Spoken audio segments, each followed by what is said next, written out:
Good morning, Mr. Speaker. Good morning. On Monday last, the Minister of Finance in a public statement touched on the government's capital expenditure stimulus plan. Capital projects will be advanced to keep people employed while refreshing our infrastructure. A revised capital development plan will be produced, setting out targeted project expenditure using a portion of the proceeds of the government's recent debt raise to keep Bermudians working while our economy recovers, as it is globally, from the economic shock of the coronavirus pandemic.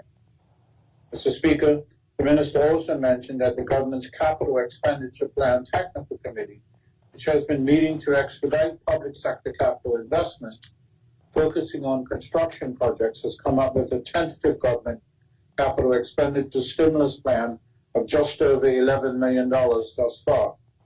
There are approximately 40 projects in this stimulus plan, with the numbers slated to begin imminently. Mr. Speaker, this morning I'd like to highlight one of them, the rooftop solar PV systems.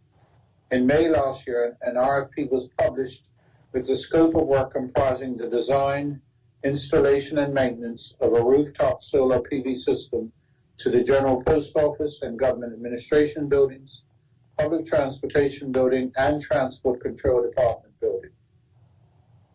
Mr. Speaker, proposals were sought from all qualified, experienced, and registered local companies which could undertake the scope of works as detailed in the tender documents for the above-mentioned properties. 4 tenders were submitted and assessed, but due to a lack of funding at the time, the project was put on hold. For the new infrastructure stimulus project, the proposals were revisited, and the winning bidder approached to review the project. Alternative Energy Systems Limited were the successful bidder, with a price for all 4 buildings of $2,880,599.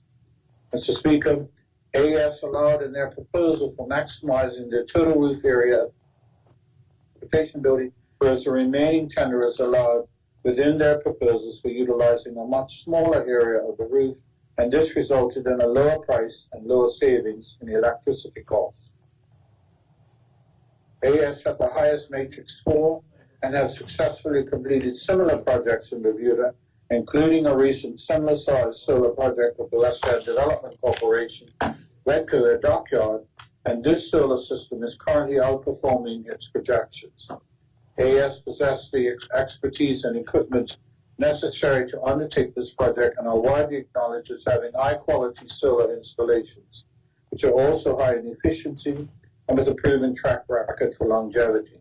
The forecasted annual cost savings over the life cycle of the solar system of close to $500,000 per annum, far exceeding the other proposals, and therefore represents best value for money. Mr. Speaker, we believe that this project will be a good start to stimulating our economy and will be followed by several other projects. To quote from the throne speech, during this session, the House of Assembly will be invited to approve additional capital spending to stimulate Bermuda's economy. Capital projects will be advanced to keep people employed while refreshing our infrastructure.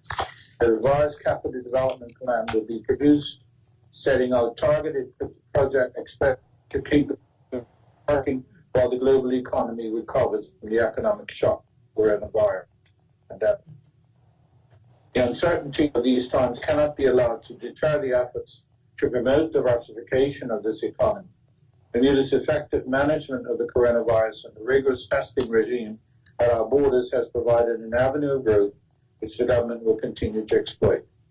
Mr. Speaker, this government is determined to do all it can to stimulate this economy and create jobs for Bermudians, as well as support the private sector in doing the same. Thank you, Mr. Speaker.